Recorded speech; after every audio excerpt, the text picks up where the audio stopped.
আজকে আমি নিয়ে চলে এসেছি আরও একটা পকোড়ার রেসিপি নিয়ে, ক্রিস্পি কর্ন পকোড়া।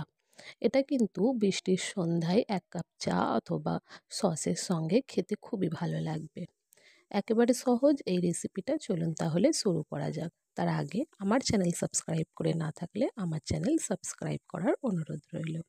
এখানে আমি ভুট্টা নিয়ে নিয়েছি, এগুলো আমি প্যাকেটের ভুট্টা নিয়েছি, তাই এগুলোকে আমি ৪-৫ মিনিট একটু সিদ্ধ করে নিয়েছি। আপনারা যদি ফ্রেশ ভুট্টা নেন তাহলে কিন্তু ওটাকে সিদ্ধ করার প্রয়োজন লাগবে না। এটাকে আমি এখন মিক্সারের জারে দিয়ে একটু দানা দানা করে পেস্ট করে নেব। খুব বেশি পেস্ট করব না, তাহলে কিন্তু পকোড়াটা খেতে ভালো লাগবে না। একটু দানা দানা করলে এটা মুখে পড়লে তখন কিন্তু খেতে ভালো লাগবে। দেখুন এইভাবে আমি দানা দানা করে একটু পেস্ট রেডি করে নিয়েছি। এখন এটা একটা পাত্রের মধ্যে ঢেলে নেব। তারপর আমি এর মধ্যে এক এক করে মশলাগুলো দিয়ে দেব।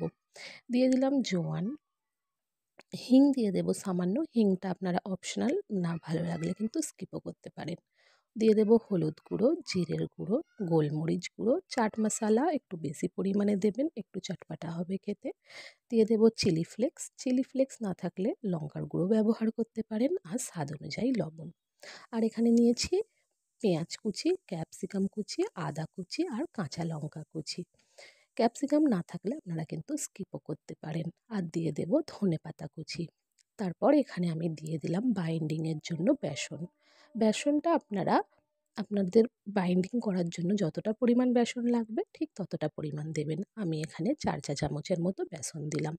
তারপরে আগে আমি এগুলোকে খুব ভালো করে মিশিয়ে নেব। প্রথমেই আমি জল দেব না। জল না দিয়ে দেখুন কত সুন্দর মেশানো হয়ে গেছে। এখন মনে হচ্ছে একটু জলের প্রয়োজন, তাই ১ চা চামচ করে করে জল দিয়ে দিয়ে এটার একটা ভালো আমি পকোড়ার ব্যাটার রেডি করে নেব। দেখুন কত সুন্দর কিন্তু পকোড়ার ব্যাটারটা রেডি হয়ে গেছে। আমি আগে থেকেই তেল গরম করতে বসিয়ে দিয়েছিলাম। তেলটা খুব ভালো করে গরম হয়ে গেলে গ্যাসের ফ্লেম আমি মিডিয়াম লো করে দিয়ে এক এক করে পকোড়াগুলো দিয়ে দেব। যে কোনো শেপে পকোড়াগুলো একটু ছোট ছোট করে দেবেন, তাহলে কিন্তু দেখতেও ভালো লাগবে আর খেতেও খুব ভালো লাগবে। পকোড়াগুলো দিয়ে আমি ২ মিনিট কোনো রকম নাড়াচাড়া না করে ২ মিনিট পর এটাকে এক এক করে উল্টে দেব। দেখুন একদিকে কত সুন্দর রং এসে গেছে।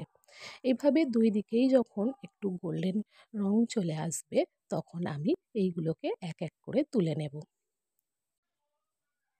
এই একইভাবে আমি বাকি পকোড়াগুলোও সব ভেজে নেব। দেখুন আমি ঠিক এইভাবে ছোট ছোট করে একই রকমভাবে সমস্ত পকোড়াগুলোকে দিয়ে দিচ্ছি। দিয়ে আবারও এগুলোকে ২ মিনিট পর নাড়াচাড়া করে খুব ভালো করে ভাজা হয়ে গেলে এগুলোকে তুলে নিচ্ছি। এইভাবে একবার কর্ন পাকোড়া বানিয়ে দেখবেন, খেতে কিন্তু খুবই ভালো লাগবে। এই বর্ষাকালে সব জায়গাতেই কিন্তু ভুট্টা পাওয়া যায়, ভুট্টা নিয়ে এসে বাড়িতে বানিয়ে দেখতে পারেন। দেখুন পকোড়াগুলো কত ক্রিস্পি হয়েছে, শব্দ শুনলেই বুঝতে পারবেন। এইভাবে একবার কর্ন পাকোড়া বাড়িতে বানিয়ে দেখুন। যদি আমার ভিডিও ভালো লেগে থাকে তাহলে অতি অবশ্যই একটা লাইক করবেন, কমেন্ট করে জানাবেন কেমন লাগলো ভিডিওটা, আর আমার চ্যানেলটা সাবস্ক্রাইব করে নেবেন।